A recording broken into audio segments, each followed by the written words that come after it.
Avez-vous déjà rêvé de partir sur Mars pour une mission de colonisation et voir de vos yeux le volcan Olympus haut de 26 km ou la vallée de Mariner profonde de 11 km?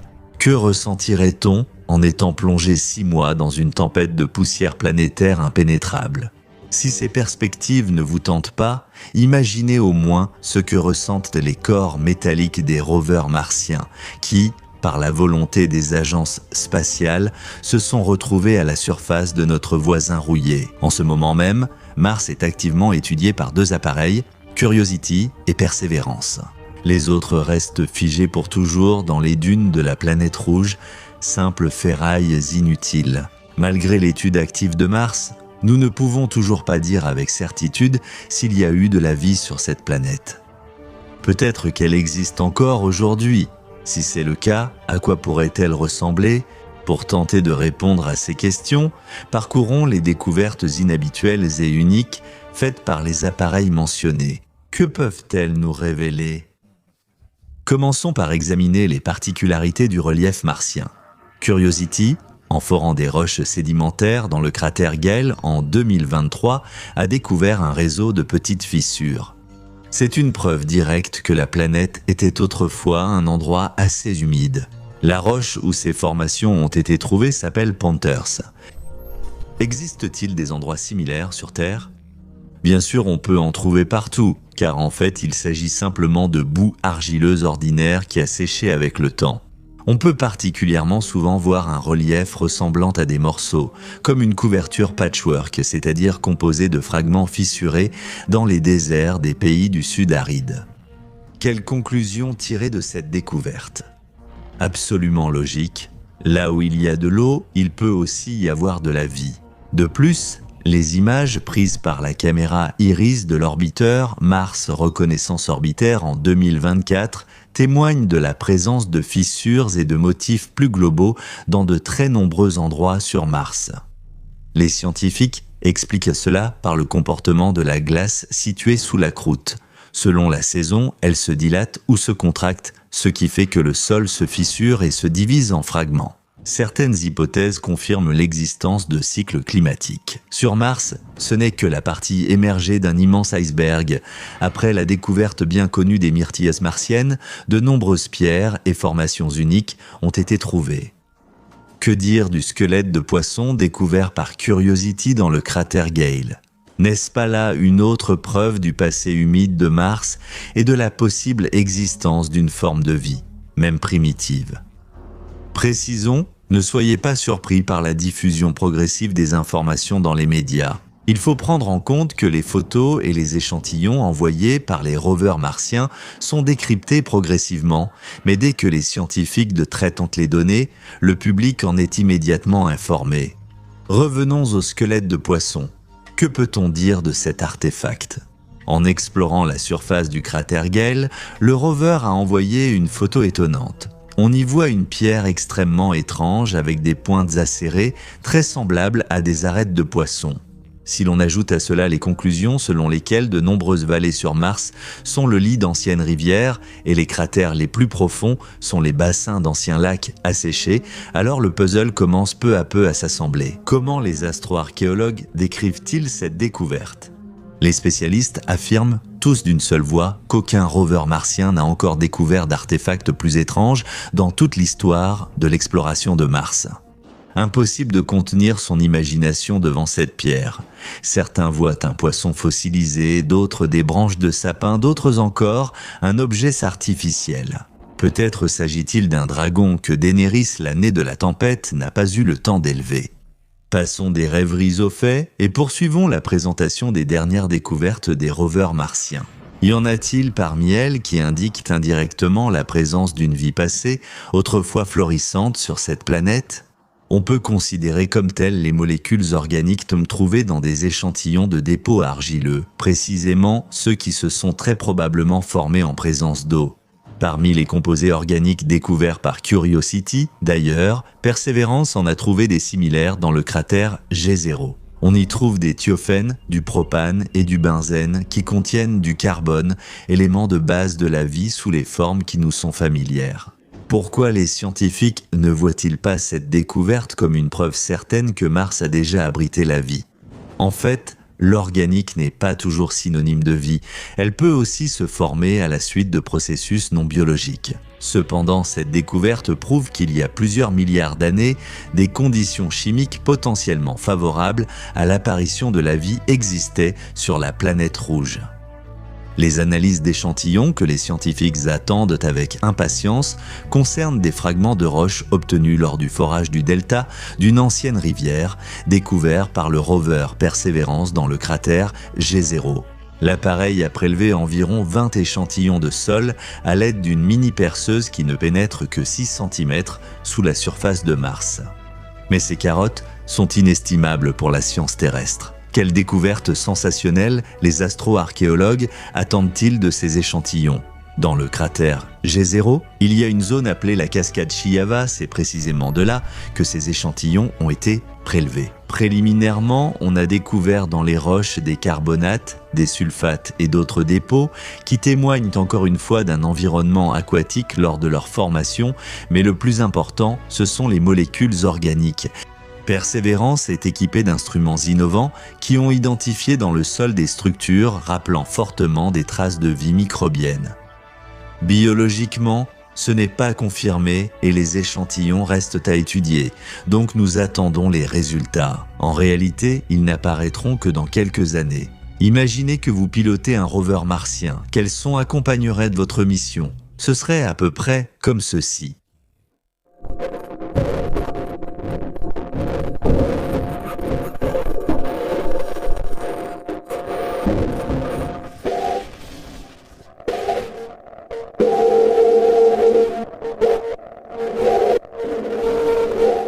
Pour moi, les mouvements mécaniques du robot restent aussi sinistres, qu'il y ait des hurlements de vent ou un silence total. Peut-être aimez-vous vous promener la nuit ou partir en randonnée avec une nuitée, alors le métier de conducteur de rover martien vous plairait beaucoup. En effet, sous le ciel martien, vous verrez toute la diversité de la population étoilée de cette partie de l'univers. En effet, rien ne viendra gêner votre vue, contrairement à la pollution lumineuse constante présente sur Terre. Nous nous sommes laissés emporter par une pause romantique. Entre-temps, il convient de rappeler quelles autres découvertes des rovers ont été faites et qualifiées comme signes possibles de vie sur la planète. Tout d'abord, il convient de mentionner les événements survenus avec le rover Curiosity à l'été 2024. Un jour, en étudiant le canal Geddes-Vallis dans le cratère Gale, l'appareil s'est approché d'une pierre qui s'est fendue lorsqu'il l'a heurtée. À l'intérieur, il y avait des cristaux jaunes vifs de soufre pur et il est ensuite devenu évident que tout le plateau était parsemé de pierres similaires. Pourquoi cette découverte est-elle incroyable pour les astronomes? La formation du soufre pur nécessite des conditions très spécifiques, soit des cratères de volcans, soit des sources bouillonnantes. Compte tenu du fait que les appareils enregistrent encore des séismes sur la planète rouge, le passé volcanique de Mars a été impressionnant. À cette époque, l'eau interagissait probablement activement avec les roches volcaniques, ce qui entraînait la formation d'abondants dépôts sulfureux éclatants. Qu'est-ce que cela implique? Le soufre est un oligo-élément clé impliqué dans la formation des acides aminés, qui sont à leur tour la base des protéines constituant la vie carbonée. Il n'est pas surprenant que l'activité microbienne soit souvent observée dans les systèmes hydrothermoterrestres. Autrement dit, grâce à la sonde Perseverance, nous avons obtenu une nouvelle preuve que Mars n'était pas aussi dépourvu de vie dans le passé. Toutes ces découvertes ont été faites auparavant, mais existe-t-il des échantillons relativement récents trouvés sur la planète rouge et prévus pour être étudiés sur Terre? Oui, il y en a, principalement la pierre de corail et les cristaux de quartz. Commençons par la première. Récemment, Curiosity a découvert une structure très étrange à la surface du cratère Gale. Si l'on se transporte mentalement de cet endroit désertique vers la Terre, on pourrait penser que l'on voit un habitant corallien du fond océanique. Le diamètre de la pierre est de 2,5 cm et elle s'est formée il y a environ 1 milliard d'années à la suite de l'évaporation de composés minéralisés, laissant derrière elle d'étranges structures cristallisées. Et les cristaux de quartz? Ils ont également été récemment découverts par le rover Perseverance dans le cratère G0, dans la région du delta fluvial de l'ancien bassin martien. L'appareil a extrait des carottes par forage dans lesquelles il a découvert des cristaux de quartz. Qu'est-ce que le quartz ? C'est un mélange de silicium et d'oxygène sur Terre, que l'on trouve souvent dans les systèmes hydrothermaux ou dans les roches sédimentaires. Donc, les cristaux de quartz indiquant des processus liés à l'eau. Ne pensez-vous pas qu'il y a trop de preuves du passé aquatique de Mars pour les ignorer ? De plus, les cristaux de quartz dans le cratère G0 confirment une fois de plus qu'il y avait vraiment ici un immense lac autrefois dont il ne reste maintenant qu'un bassin rocheux. Mais ce n'est pas tout. Le quartz sur la planète rouge n'est pas simplement une découverte, c'est une boîte à temps, un gardien des traces possibles d'organismes qui étaient présents à la surface de Mars il y a des milliards d'années. Les découvertes dans les déserts d'Australie occidentale et de l'Atacama en témoignent. Les scientifiques y ont à plusieurs reprises découvert du quartz contenant des traces de microbes âgés d'environ 3,5 milliards d'années.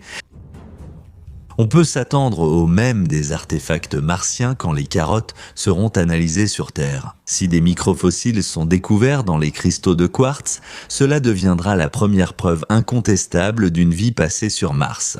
Et les autres découvertes, elles ont aussi une grande importance, car pour l'instant, elles constituent des preuves indirectes de la présence d'un grand nombre de plans d'eau à la surface de l'ancienne Mars. Vous pensez qu'on va vous laisser sans dessert d'informations ? Jamais. Comme mentionné, le déchiffrement des données des rovers martiens est progressif et très lent. Mais après traitement, les photos deviennent accessibles au public et parfois elles tombent sous les yeux aussi bien des gens ordinaires que des ufologues et des chercheurs de vie sur d'autres planètes. Et voilà que sur l'une de ces photos, quelque chose d'incroyable a été découvert, ressemblant à une entrée menant à une pièce souterraine. Jugez par vous-même, voici cette photo devant vous. Avouez que peu de gens l'interpréteraient autrement. Ce qui est intéressant, c'est que le rapport des dimensions a montré une identité avec les paramètres terrestres de structures similaires. Cette entrée ressemble beaucoup à celle que les touristes observent dans les pyramides égyptiennes, ce qui signifie qu'il est possible qu'elle ait été construite par des êtres de chair et de sang. Le premier à en parler fut Scott Waring, archéologue virtuel et ufologue, qui a presque immédiatement annoncé au monde qu'une entrée de tombeau avait été découverte sur le fronton de Greenview. Bien sûr, les scientifiques ont vite voulu dissiper ces hypothèses en rappelant l'histoire du sphinx martien. C'était en fait une illusion créée par l'imagination collective, la lumière, l'ombre et la pareidolie. L'une des illusions d'optique qui se manifeste par la perception erronée de certaines formes qui, en réalité, n'existent pas. Si ce n'est pas une ouverture artificielle, alors qu'est-ce qui aurait pu créer une entrée rectangulaire aussi parfaite ? Les astronomes expliquent cela par des processus naturels, des fissures tectoniques ou des effets d'érosion, comme les lits d'anciennes rivières asséchées ou les vents martiens. Cette hypothèse est logique car les roches où l'entrée supposée a été découverte sont sédimentaires, c'est-à-dire qu'elles se désagrègent facilement. Il pourrait également s'agir d'un tube de lave ou d'une grotte volcanique, une structure souterraine naturelle.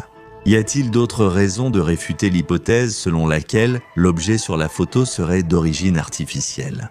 Oui, et c'est aussi l'absence de toute trace archéologique. Aucune preuve n'atteste actuellement d'une civilisation passée ou présente sur Mars. Cependant, aucun camp n'a présenté de preuves suffisantes ou incontestables pour soutenir sa position, ce qui permet encore de remettre en question tout point de vue. Vous savez, il n'est pas difficile de deviner en quoi la fosse des Mariannes et l'univers primitif se ressemblent. Les deux objets sont pratiquement inexplorés, et de plus en plus de preuves de ce fait apparaissent à l'horizon scientifique. Les révélations ont commencé après la mise en service du télescope d'exploration James Webb. Non seulement il a découvert de nombreuses anomalies par rapport aux théories cosmologiques communément admises, mais il a également étudié en détail celles qui avaient été trouvées par d'autres observatoires. C'est ainsi que les objets Shell QS sont entrés dans son champ d'observation. Pour plus de simplicité, nous les nommerons objets S. L'abréviation signifie Subaru Heiser Z Exploration of Low Luminosity Quasar, ce qui indique que ces objets ont été découverts par le télescope Subaru. Ces structures étonnantes présentent un très fort décalage vers le rouge. Tous ceux qui connaissent l'effet Doppler savent qu'avec de tels paramètres, l'objet se trouve très loin de la Terre, à des dizaines de milliards de kilomètres, c'est-à-dire à l'aube de la naissance de l'univers. Pourquoi ces structures sont-elles appelées quasars ? À proprement parler, ce sont des objets de type quasar avec une très faible luminosité. Ainsi, les détecter, surtout à d'aussi grandes distances, est extrêmement difficile.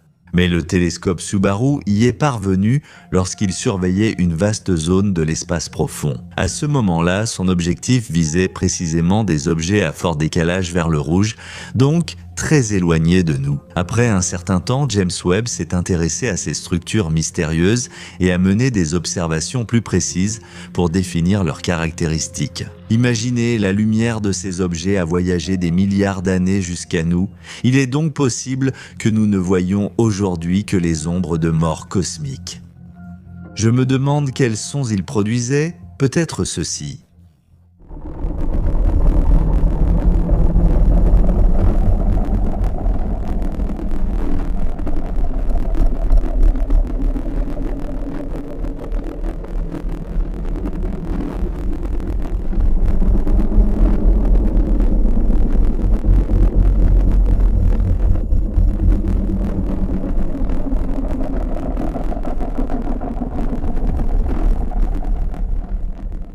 Mais quelle est la valeur de telles recherches en dehors du romantisme sombre de l'étude des artefacts du profond cosmos ? Des valeurs de décalage vers le rouge aussi élevées indiquent que des structures similaires aux quasars se sont formées lorsque l'univers avait moins d'1 milliard d'années, ce qui, selon la théorie du Big Bang, est impossible. Il y a deux options, soit nous interprétons mal ce que nous voyons, soit la théorie cosmologique fondamentale est une fiction. Une autre caractéristique marquante des objets S est leur très faible luminosité, ce qui peut indiquer que des processus de formation d'étoiles ont lieu au centre de ces structures, ou bien qu'il s'y trouve des trous noirs supermassifs peu actifs. La classification des amas de type quasar est également compliquée par la complexité et la diversité de leurs caractéristiques spectrales, ainsi que par leurs dimensions très compactes. Ce qui surprend encore les astrophysiciens dans l'étude de l'univers, c'est avant tout la nature ambiguë de ces objets. Comme nous l'avons mentionné précédemment, ils présentent à la fois des caractéristiques d'étoiles anciennes et de trous noirs supermassifs. Qu'est-ce qui déroute les scientifiques ? Les astrophysiciens ignorent précisément l'origine de la luminosité des structures quasars. De plus, lorsque James Webb a approfondi l'étude du spectre de cet objet, des signatures totalement inédites et uniques ont été découvertes, nécessitant des recherches supplémentaires. Le monde scientifique continue également de véhiculer une idée qui a déjà lassé même les profanes. Ils disent qu'il ne peut rien y avoir de ce qui a été découvert dans cet endroit reculé.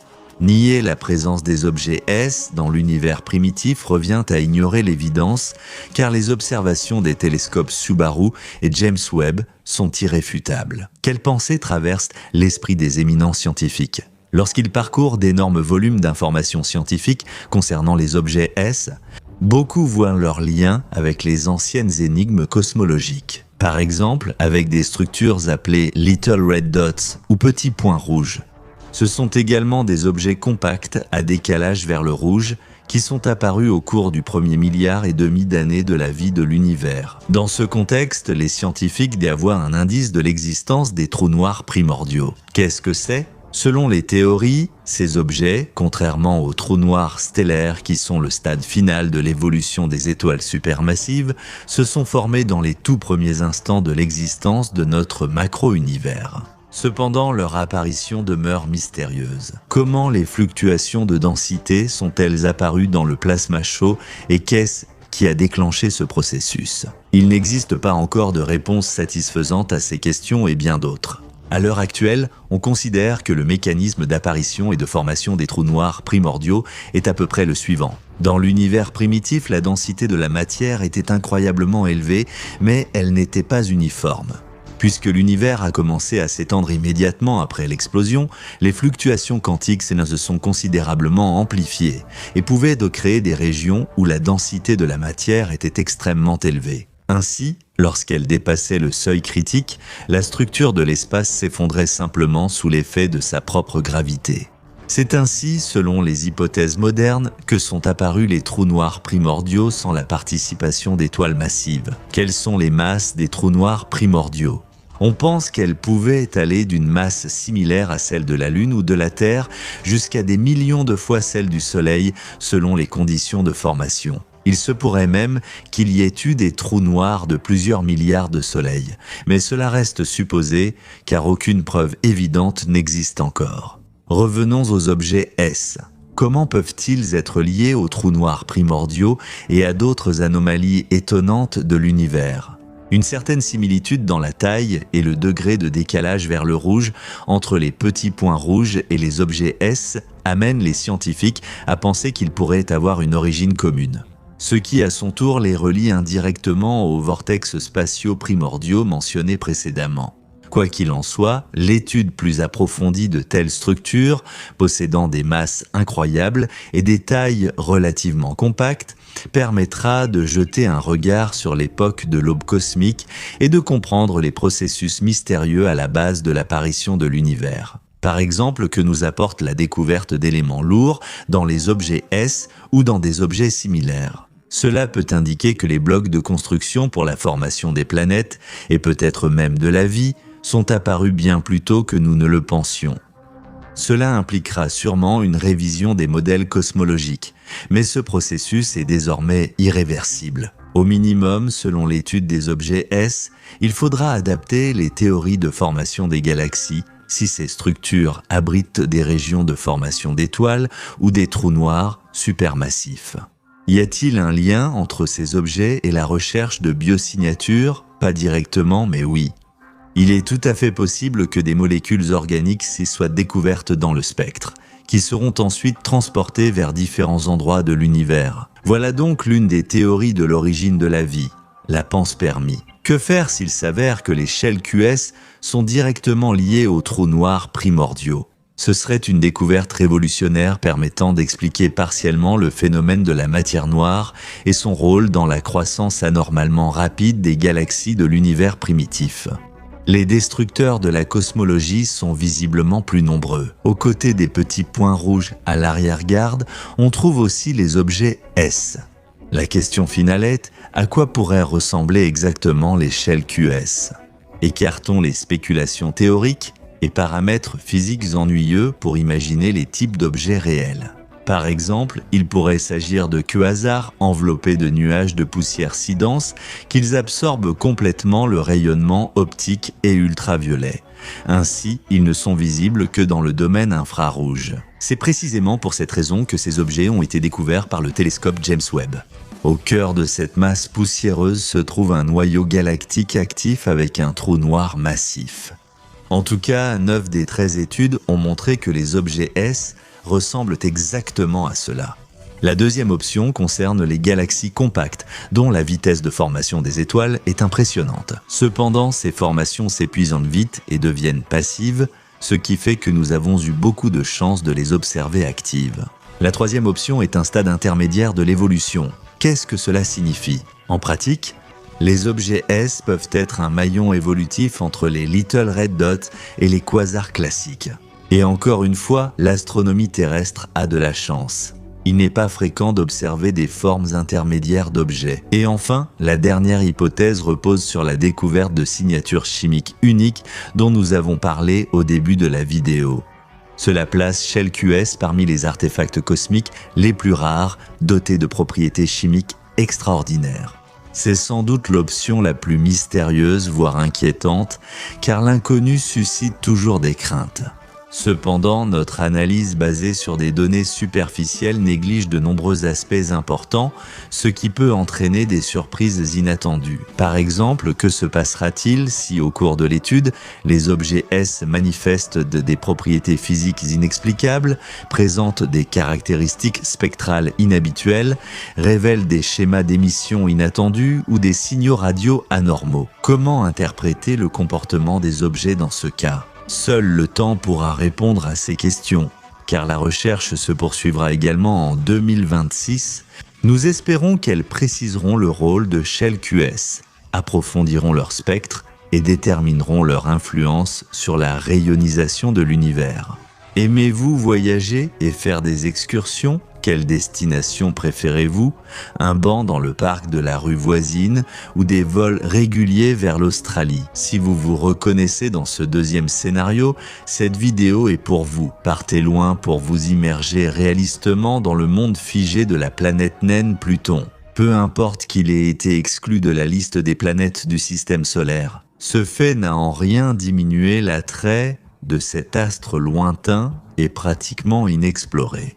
Le voyage vers Pluton n'est pas une simple invention ou fantaisie, il est basé sur des données scientifiques obtenues grâce au télescope James Webb, ainsi qu'à la mission New Horizons de la sonde, qui a eu la chance de voir Pluton avec ses propres caméras. Alors, qu'est-ce qu'un astronaute doit faire en premier pour visiter Pluton en toute sécurité ?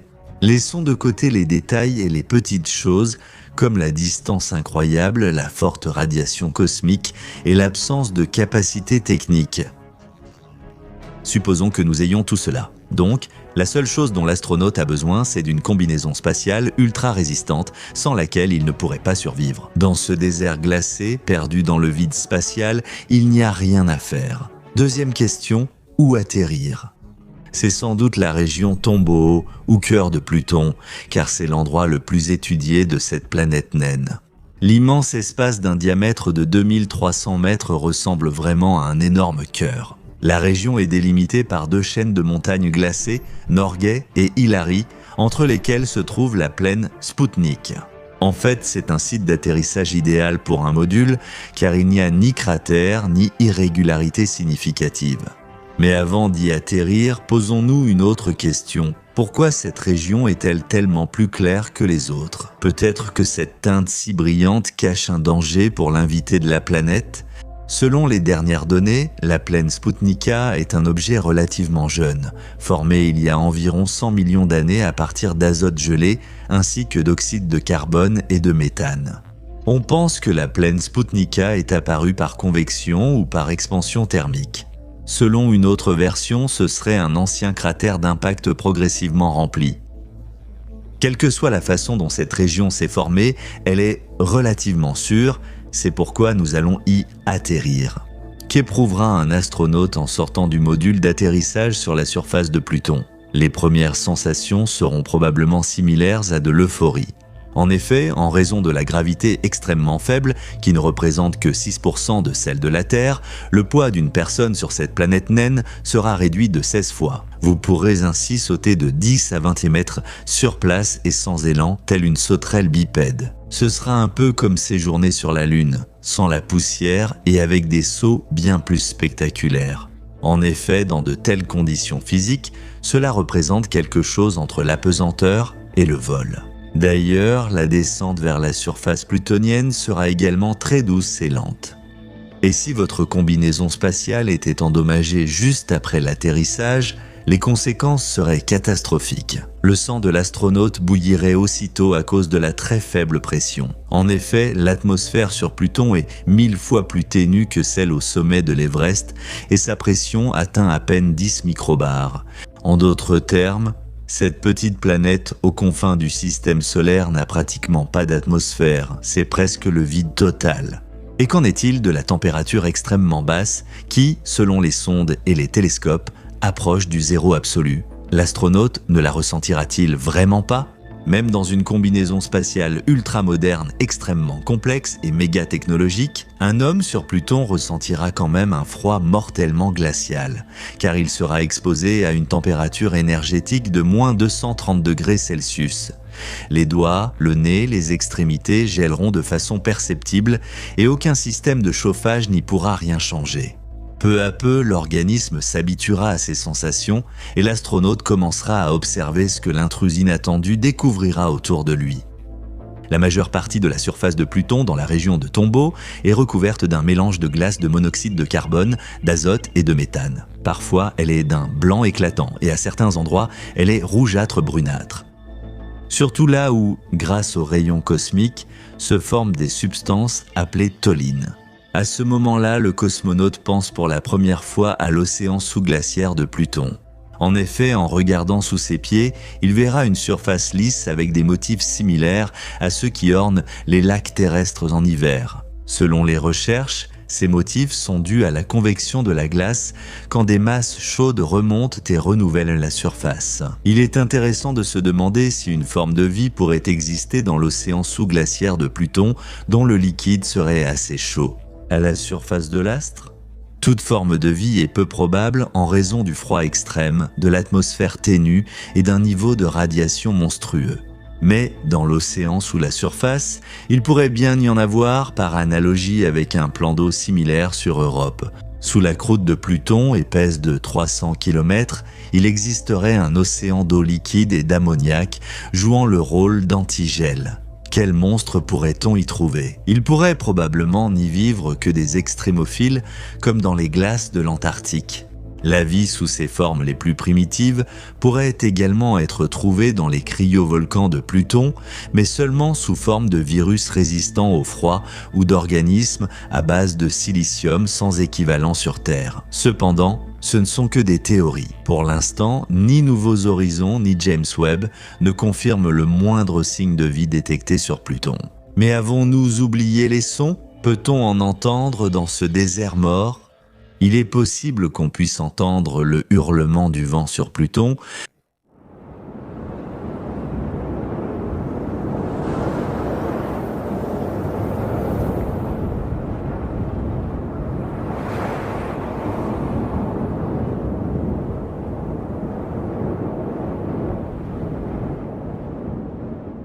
le grincement de la glace,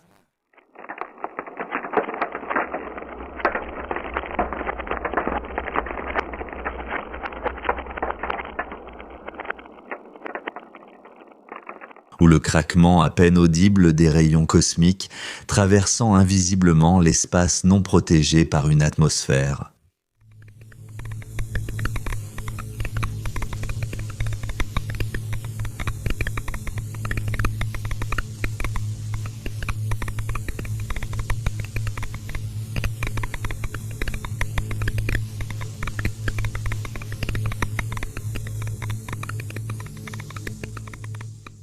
Il est peu probable, le plus probable, est que l'astronaute n'entendra que sa propre respiration et ses pas, car l'atmosphère est tellement raréfiée qu'elle ne transmet pratiquement aucun son. Cependant, si l'on descend dans l'un des profonds canyons longs de plusieurs centaines de kilomètres, qui se sont formés autrefois à la suite d'une ancienne activité tectonique, on peut ressentir une légère brise composée de gaz azoté. Rappelez-vous, au début de la vidéo, nous avons mentionné les montagnes Hillary, c'est cette chaîne qui borde la plaine Sputnika, là où notre module s'est posé. Au sud, la hauteur de ces montagnes atteint environ 2 km. Bien que les données varient, dans tous les cas, conquérir les sommets sur Pluton est un vrai plaisir. Vous devinez pourquoi ? Bien sûr, à cause de la faible gravité, moins on pèse, plus il est facile de monter. Donc, l'ascension ressemblera davantage à une promenade sur une colline douce. Mais si, submergé par l'émotion, l'astronaute voulait enlever son gant, ce serait comme la mort, car sa main gèlerait instantanément et tout liquide s'évaporerait en un éclair.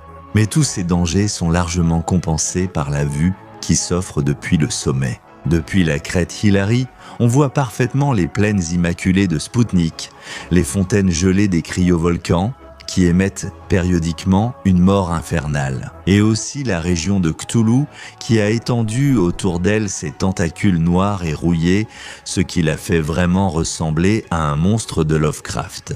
Il convient de parler spécialement de la région de Cthulhu, car c'est l'endroit le plus remarquable et mystérieux de Pluton. Elle a été découverte et relativement bien étudiée pour la première fois par New Horizons en 2015. James Webb poursuit son travail dans l'industrie visuelle en étudiant cette région située à l'équateur de la planète. La région est vaste, mesurant environ 3000 km de long et 600 km de large. La zone, beaucoup plus sombre que la surface voisine, présente une teinte rougeâtre contrastant avec la glace blanche de la plaine Sputnika. Les scientifiques estiment que cette région de Pluton est beaucoup plus ancienne, car elle est parsemée de nombreux cratères. Supposons que vous vouliez vous promener sur les bosses rouillées de la région de Cthulhu, cela vaudrait-il la peine d'entreprendre cette expédition ? il vaudrait mieux s'abstenir. Mais si la soif d'aventure est irrésistible, il faut garder à l'esprit qu'à tout moment, on peut tomber dans l'une des crevasses incroyablement profondes, semblables à des cicatrices qui sillonnent ce lieu sauvage. La glace des zones frontalières de Pluton est poreuse, rendant facile de tomber dans l'abîme, même si l'astronaute croit avoir trouvé une base solide. En général, la glace plutonienne et ses propriétés méritent une vidéo à part, car elle est radicalement différente de celle de la Terre. Par exemple, de nombreuses montagnes ici sont constituées exclusivement de glace d'eau, qui, en raison de sa densité élevée, est capable de former des structures aussi vastes, contrairement aux conditions terrestres. Ce n'était pas surprenant, sa température de fusion est de 0 degré Celsius inatteignable sur Pluton. La plaine Sputnika et la région Cthulhu contiennent des glaces de méthane, d'azote et de monoxyde de carbone, fondant à des températures de 180 à 200 degrés CK et moins. En se promenant dans la région de Cthulhu, on peut soudain tomber au bord d'un cratère de plus de 10 km de diamètre. Ici, si l'on ignore la mort glacée, le panorama ressemble le plus à la Lune. Vous ne voulez pas jeter un œil au ciel de Pluton ? Une telle pensée viendra forcément à l'esprit de l'astronaute lorsque ses yeux, même protégés par des verres spéciaux réfléchissants, seront épuisés par le paysage monotone et la blancheur éclatante, parfois seulement interrompus par des touches de rouille. Mais les faits scientifiques têtus sont loin de la romance. Bien sûr, l'extraterrestre ne verra aucun ciel bleu serein. Au-dessus de sa tête s'étendra une voûte noire et impénétrable, parsemée de myriades de points dorés qui ne scintillent pas, mais brillent comme les faisceaux d'un pointeur laser. Le couronnement de cette splendeur est le disque de la Voie lactée qui s'écoule. L'éternité telle une rivière composée de milliards d'astres, où quelque part parmi eux, notre soleil s'est perdu, comme l'un des nombreux points lumineux à l'horizon neptunien. Cependant, il existe un signe qui rapproche vaguement Pluton et la Terre. Cette brume bleuâtre, à l'horizon, sera tout de même visible. Selon les informations de New Horizons confirmées par James Webb, l'atmosphère de Pluton est composée de plusieurs couches, ce qui crée un léger effet de brouillard bleuâtre lorsqu'on regarde au loin. Mais est-ce tout ce qu'un astronaute verrait dans le ciel de Pluton? N'oublions pas le satellite Charon qui plane au-dessus de la surface de la planète comme un immense bloc rocheux sombre. En fait, le satellite de Pluton apparaît dans le ciel de la planète 14 fois plus grand que notre Lune. C'est pourquoi, même depuis la surface, on peut parfaitement distinguer les détails du paysage, comme les cratères et la terrifiante région de Mordor. En raison de la rotation synchrone, Charon ne quitte jamais le ciel de Pluton. Mais la nuit tombe longue durant 76 heures, soit un peu plus de 3 jours terrestres. En tout, une journée plutonienne dure 6 jours terrestres, soit environ 153 heures. Le point pâle, notre soleil, disparaît derrière l'horizon pendant la nuit et le froid devient tout simplement insupportable. Que faire pendant ce temps? L'astronaute doit vite sauter jusqu'au module pour s'y réfugier. Sinon l'extraterrestre mourra atrocement. La combinaison spatiale atteint déjà ses limites. Notre excursion virtuelle sur Pluton s'achève.